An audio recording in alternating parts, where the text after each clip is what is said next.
Hello, welcome to today's daily message.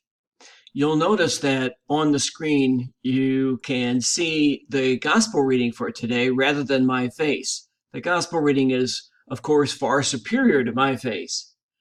So, what we see in this gospel reading is Jesus healing two different people. One is the daughter of the synagogue leader who has died.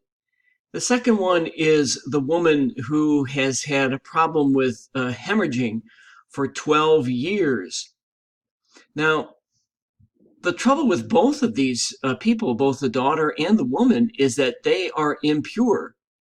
And the society in which Jesus lived was very much a purity society. And so it would have been inappropriate for Jesus to deal in any way with either the woman or to have anything to do with the girl because she's dead and it's against the purity laws to touch a corpse. Jesus, of course, heals them both. He sees something in them that many of us often miss. He sees their humanity. And so notice that he reaches out to the woman and says that her faith has healed her. And notice too that he takes the girl by the hand, which he should not have done, and she gets up.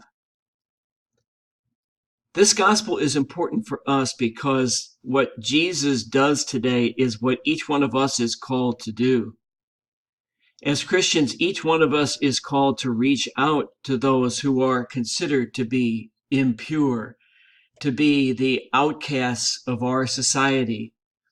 And it is up to us to heal these people. We all know who the outcasts in our society are, the unacceptable people in our society.